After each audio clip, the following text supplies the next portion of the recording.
Hello and welcome to an all-new Marvel Cast, Explosion Network's hub of all things Marvel, a place to talk about everything MCU and beyond, from Avengers and Defenders to Mr. Muscles and Grim Reaper. My name is Ashley Hobley.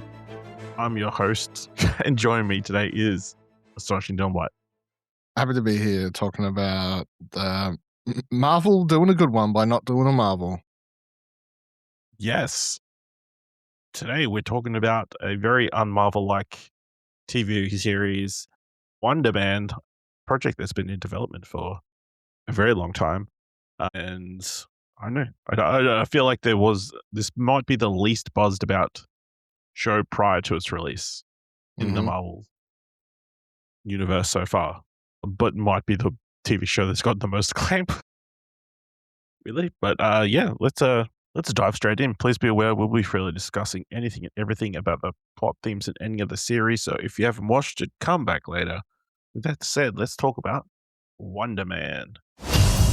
The entertainment world is stunned today when internationally celebrated and reclusive filmmaker Von Kovac sprung out of retirement to sign on for a remake of Wonder Man. Mr. Von Kovac, could you tell us more? Everyone is tired of superheroes. There is an opportunity to reimagine a whole genre of storytelling. Have you thought about casting? So, what's this big audition you were talking about? It's a huge opportunity. I'm auditioning for Wonder Man. Did you hear about Wonder Man? I need to be in this movie. Sorry, you crazy. I was born to play this character. Oh, you serious? Boo, they are already talking to Leo.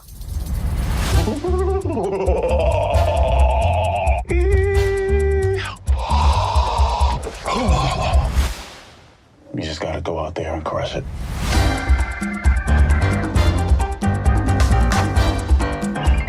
What's wrong? I'm trying to come up with a backstory for the character. Well, trust the words. Just show up and say them. That's not my process. Well, your process can go blow a spider. Created by Destin Daniel Cretton and Andrew Guest, starring Yahya Abdul-Mateen II, ex-Mayo, Zlatko, Burić, Ben Kingsley, Arian, Moayed, Joe Pantoliano, Byron Bowers, and Josh Gad. Struggling actors Simon Williams and Trevor Slattery try to land roles in a remake of the superhero film Wonder Man. Dylan, what were your expectations kind of going into this one, and what did you end up thinking? I had absolutely no expectations because we just haven't really had a... What was the last Marvel TV show we generally enjoyed? I think we mostly enjoyed Daredevil. Prior to that would be... Sorry, I'm just looking... Yeah, the scrolling... Agatha, no, not Secret Invasion. It'd be She-Hulk or Ms. Marvel. Yeah, I guess. And I would say all three you said, I think they're all okay. I don't think any of Loki's before that. I mean, Hawkeye's before that. Yeah, it was fun, but I don't think... Well, then you're going all the way back to WandaVision. Probably. So yeah, I came into this, especially, we haven't had a Marvel such a rocky state. I've talked about uptense amounts of times at the moment. It is the year of pull plug on Avengers film to save the MCU. So this is their first thing they're putting out, and they seemingly dropped it in January as a, which wasn't a good sign to me, drop it all in January and just... Well, that was a key thing. They dropped it all at once. Yep. And they dropped it in January. Yeah. It seemed like, given all at once in January, I'm like, this can't be good. They're just shooting it out the door to die, sort of thing. And maybe they don't know what they've got in their hands, because I generally think this is very good. It is not a superhero show at all, really. It is about a guy who does have some superhero powers, but he's not trying to be a superhero. He's trying to be an actor. And it is this odd sort of almost meta-like story about just two actors who form a bromance, I guess, amongst it. It is quite funny. I think the dialogue is quite sharp. I think the two performances are really good by two very good actors from completely different generations, but they play off each other very well. And yeah, I was generally just quite shocked at how good this came out. Yeah, I had reasonable like I'd obviously watched the trailers and that kind of stuff, so I kind of knew what I was in for. But I had been putting it off for a few days, but had seen a lot of people buzzing about it when it actually released. But yeah, I mean, it's super enjoyable. Will say I was actually surprised that it was as superhero-y or powers based as it is, because all the trailers just kind of gave the impression that it was going to be Marvel's version of the studio. It's just we're gonna it's like we're gonna make fun of us making movies, and that's kind of not what this is. It's like this um story about two men trying to find their place in the acting field, with all these kind of secrets that they hold and reputations that they have and that kind of stuff. But yeah, I think really interesting. I think I mean, right from the start, like it's really bold to have. I would say first impressions of Simon, not great. in his American Horror Story role, which the show owned by Disney. That's why I assume it was included. But yeah, he comes off super pretentious in that sequence. It's fair to say. So to see him, the audience kind of warm up to him over the course of the show, I think was quite the feat, given people can just turn off very quickly on characters like that. Yeah, I don't know how we want to tackle all this. What did you think of Yahya Abdul-Mateen's performance as Simon? And because Wonder Man is actually a character from the Marvel comics who does have ion-based powers, but obviously this is not his origin story, and it's not the origin story that's kind of depicted in the fake movie inside the show. So what do you think of the character and that stuff? Yeah, I think it's like he's really good actor. Obviously, he's worked in DC, old DC, before. Really good role for him, I think, because he gets to. It's very. I think it's like he's playing a dude who's he's keeping these secrets and he's trying to like just keep a part of himself hidden at all times, and he's trying to constantly act in his life a bit, which is what I saw someone online say the show doesn't have the characters don't go through any sort of like growth or change throughout the show, which I think is sort of a ridiculous statement. The show starts and you have a guy who's so self-centered and focused on himself.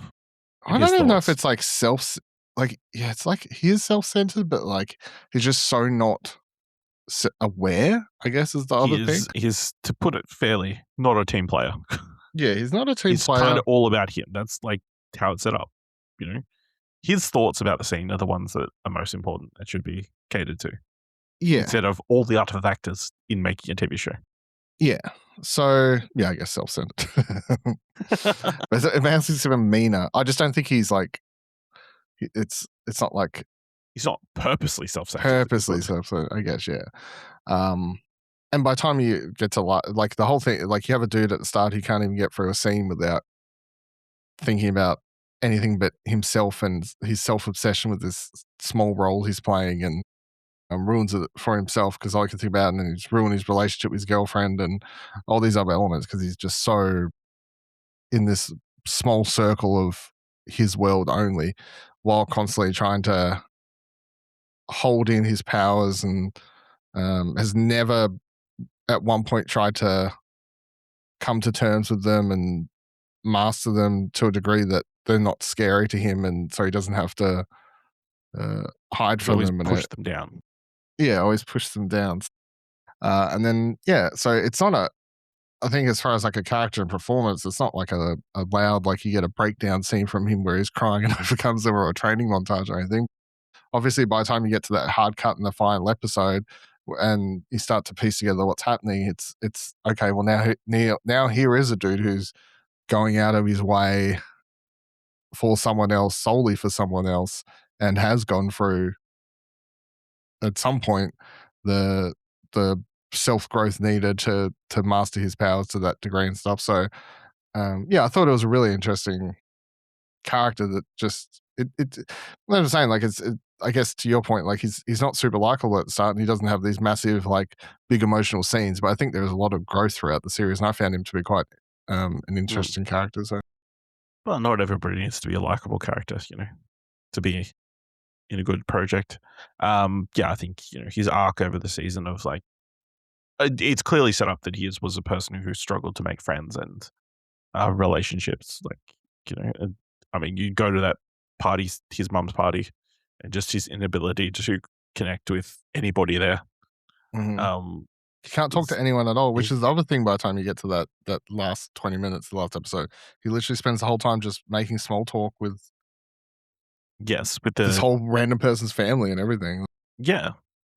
Well, the other side of the coin is the Trevor Slattery, who we're seeing for the third time. Yeah, so it's like Iron Man, and then he showed back up, and then Shang-Chi, and now this, right?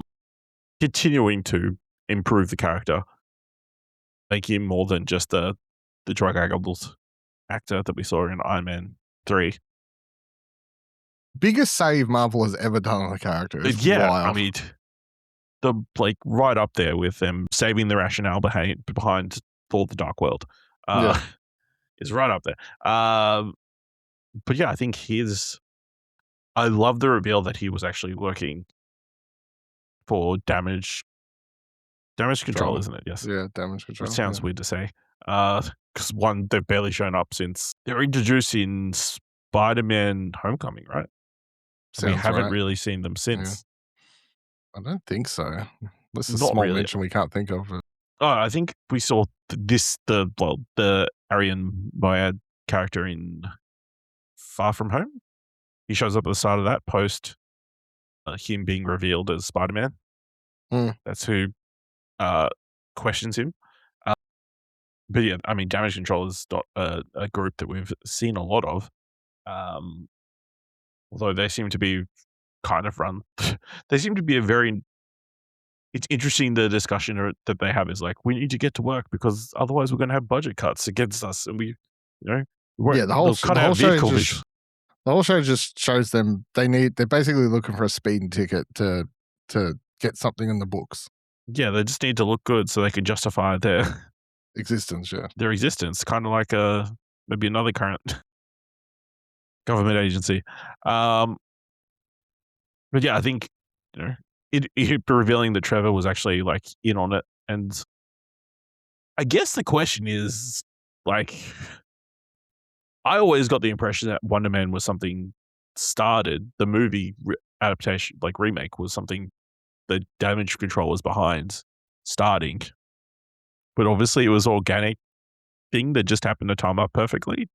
Because they have that scene in the coffee shop where they're like, we'll set something up, and he's like, nah, he's a true actor, he'll be able to sniff it out, we need to find something or whatever, and it just sort of works out. I thought there was going to be more ties to that or something, but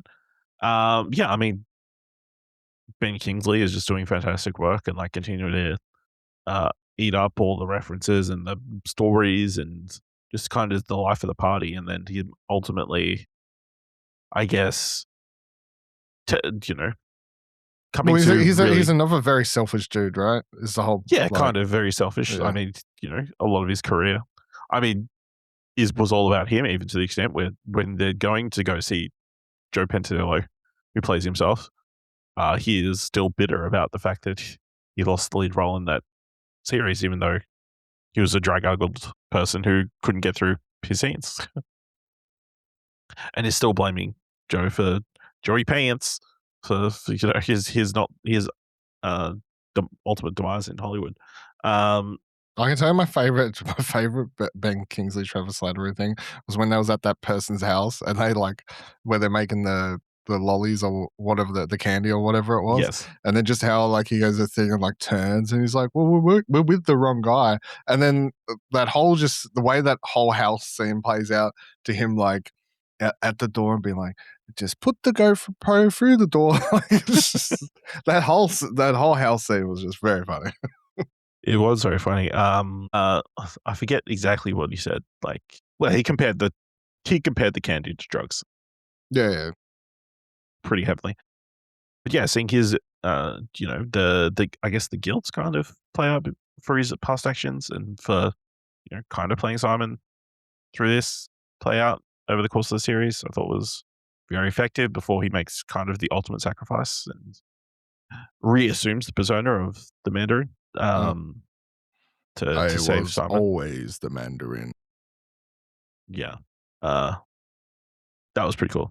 So, yeah, I mean, is there anything else you want to kind of touch on? I mean, I think probably the key thing was episode 4, I think. 4, I believe. Yeah.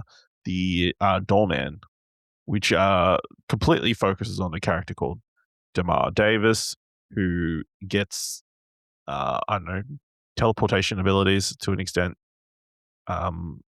becomes a overnight acting sensation whose 15 minutes quickly ran up, but ends up killing Josh Gad. Well, we don't know if he killed him or sent him to another universe or something. I don't know. Which has seen Hollywood studios create a clause that bans super powered people from being in films and television. Yeah. Which I just like the news story of like, and we're still searching for Josh Gad to this day. I mean, the number of people that got involved, so I think, because that's a like known entertainment reporter in the US and that kind of stuff. I thought, and it's entirely black and white from memory, right? Yeah, the entire episode. Because they do it like what do they call the Marvel, like the werewolf thing. Werewolf by Night, yeah. Well, whatever the subheading they put that under, I can't remember what it is. Oh, Spotlight. I think that was for the entire series, though. They had another logo at the start, though. Oh, maybe not. I could have been dreaming it. But yeah, they did it all black and white like that. Like it was like, it's just treated it sort of like one short story. I thought that episode was really fantastic. Yeah, I mean, that's the thing. I think that's the episode everyone's going to be talking about from this series because it's like so good, start to finish. And so self-contained, I guess. And so self-contained, and it's just such a interesting concept and everything from within it. It does add helpful information and contextualize what's happening in the series we're actually watching with what's going on with Simon and everything. So, well, it justifies why he's keeping a secret about his powers, I guess, because otherwise he wouldn't be able to do what he wants to do. But yeah, I mean, such a strong, piece about, these viral hit people, you don't necessarily have the skill set. So what was his saying? Ding dong. Ding dong. Ding dong, yeah. And then when he's like filming that TikTok or whatever, or Instagram Live, he's like, with the apology about I can't remember about the apology about the steam bag cereal or whatever, steam bag, yeah. The potato but steam it's just bag? like when he starts, he's like, hey, doorheads, or whatever the hell whatever he calls his fans, yeah. So relatable. And at the end, he's like, keep ringing that bell or something. Keep ringing that bell, yes. Yeah. Incredible.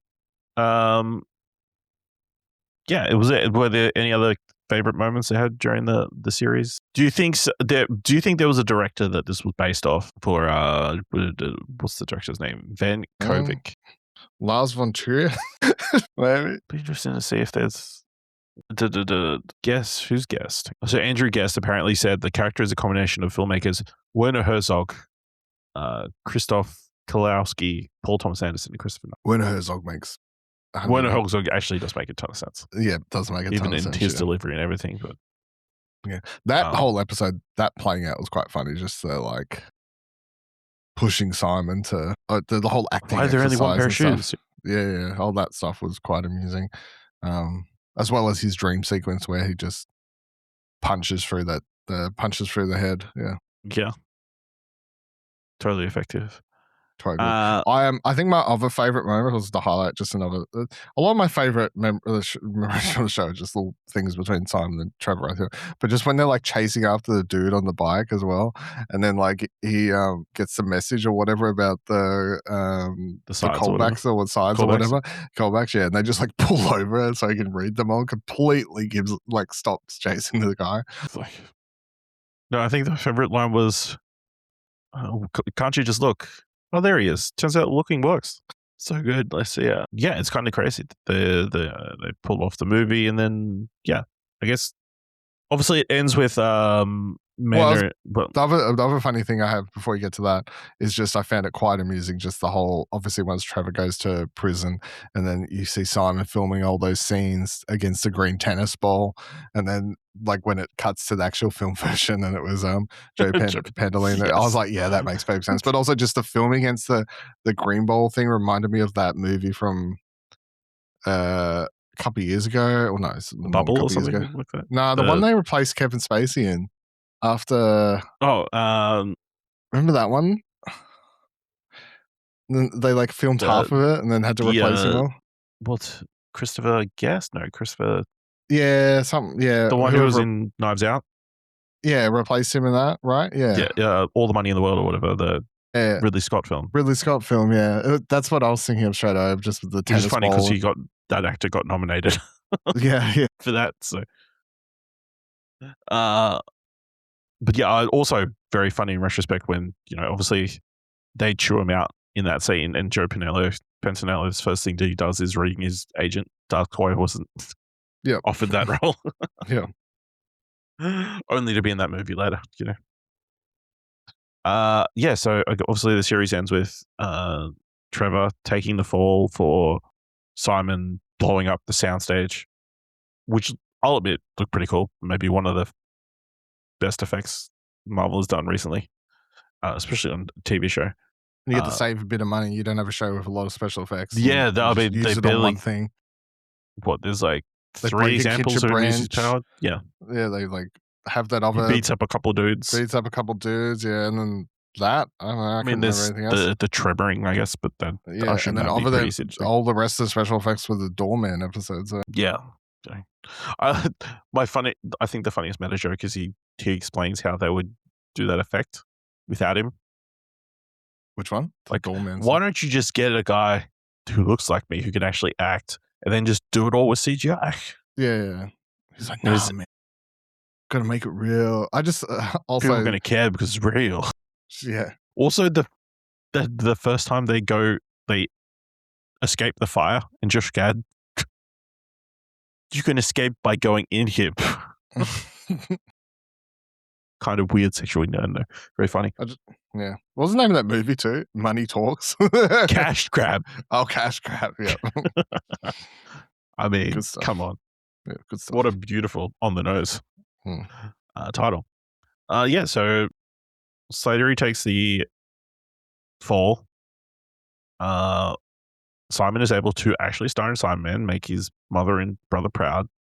And then the last time we see him, he also has that scene where he's like talks to the director about both hate the idea of sequels, but then definitely they're just going to do a sequel. Yeah, they're definitely going to make a sequel. Yeah.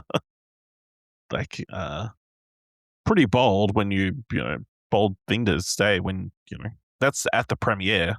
Yeah, it's a positive crowd. When it goes to wide audience, maybe it bombs. Yeah. So, also I don't know if it was as good as they're making it out to be. They're talking about we're never going to make another movie as good as this. And it's like, okay. But yeah, the next time we see Simon, he is apparently going undercover so we can follow a general person as they go about their lives. What do you think of the hard cut? Just because it just hard cuts to him talking to that guy. And obviously it's meant to confuse, I think, the audience, but.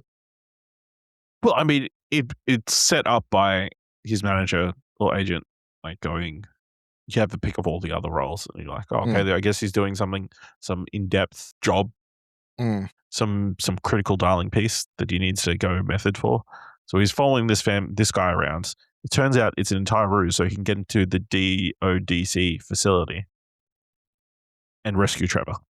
Mhm. And it seems like he's come to learn how to use his powers effectively as he bursts through the ceiling, the concrete ceiling.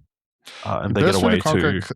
ceiling, but you also before that do get to see him as he's walking past. He shuts off a security camera Yes. as he's walking past it. He's So he's got figured that out how level to use his powers now. Yeah. In whatever time, I guess, he spent. You know, press doors are hard. You know, you got to find ways to, you know, Kill time in a abuse hotel room. yourself. Yeah. And like, you know. So he's like, during his press tour, I guess, he's like, you're going to use his powers, you know. That's one way to get rid of the paparazzi, you know, knock out all the cameras. Yeah. Hey, this could be after Wonder Man 2. We don't know.